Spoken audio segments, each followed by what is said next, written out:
All right, so from 60 Seconds, one story, we're going to do a bit of an opinion piece, which is a little bit across a lot of different stories and just how I feel as an individual Australian citizen, father, and in short enough time, grandfather, hopefully. Um, I've gone from feeling dark days are here to seeing a little bit of a pinprick of light.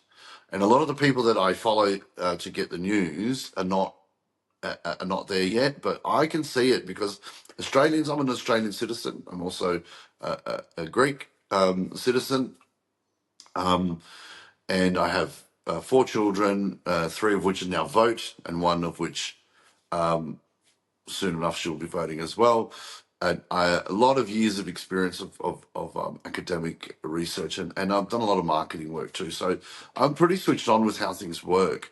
And I'm really having to catch up and learn new things, which is even I can apply to my own business stuff outside of all this, because Trump has really sort of turned the tables, and it's very clear how he's done it. He's got younger sons and daughter that are really switched on. They're in their 40s, early, mid 40s, late 30s. He's got Vance there. He's got Ramaswamy there. He's got Musk there. And what we're seeing is the quality of the US.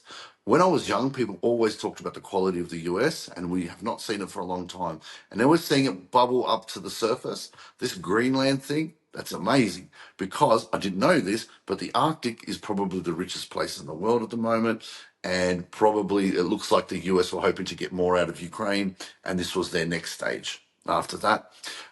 Now, Professor Mersheim and others will say that a Russia US alliance is ultimately the natural end game geopolitically, and then versus China. So I'll pivot that way. Now, I know a lot of people are probably going to blow their minds thinking that, but if you look at history, this happens a lot. It's really what's in the best interest. It's really like the way China will grow, it will be a behemoth. So naturally, at some point, the others want to balance that out.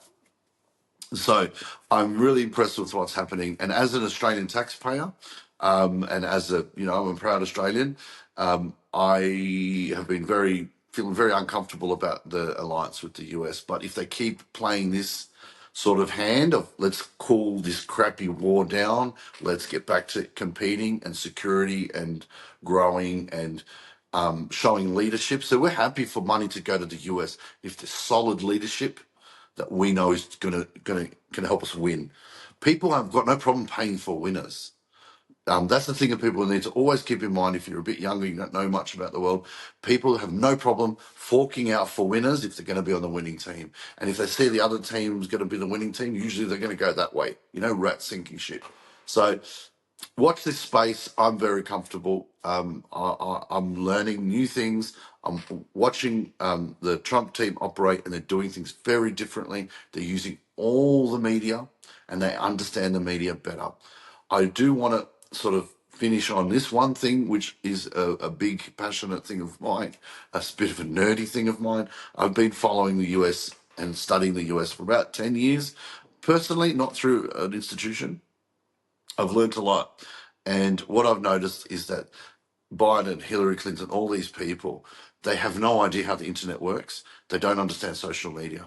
They lie a lot because that was the old way, because you could control the media. So you can just lie and put your narrative out there. But these days, and I see this with the kids, you say something to them about something, this is what they do. They get their phones out and check on you straight away. And that's how the world works. So we all check, and we have our sources to check on, and we share media too all over the place. So we're always sharing media. So when they lie, there's a flurry of activity, and we find out that they've lied very quickly because everybody's checking.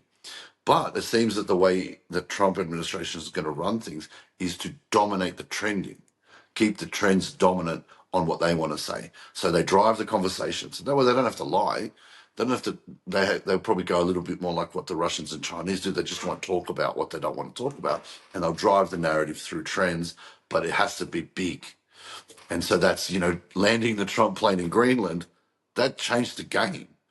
Trump Jr. coming out told the world, the entire world, from China, Russia on, these people are very serious. This is the boss's son. It's not some, Nancy Pelosi or some idiot politician. This is the boss's son. He flew their plane to say, hey, look at the Arctic. This is what we care about now. We don't care about Europe. We don't care about this. This is important to us. And the Gulf of Mexico, which they're going to rename. And what's that about? Oil, gas, minerals. That's it. That's what this is about, because they have to gear up to catch up to China. And they're not going to do that by fighting Russia. They're going to do that by getting closer to Russia and trying to push Russia away from China and a little more towards them with India, and then split there: China, India, Russia, Europe, US to. And I think the Russians are there for it. I would believe they would have a plan for that as well, because that's how they roll. But that's my opinion. I've learned a lot from it. I'll probably do one of these every month or so. It just helps tie up so many different stories, to try and get a bigger perspective of what's going on.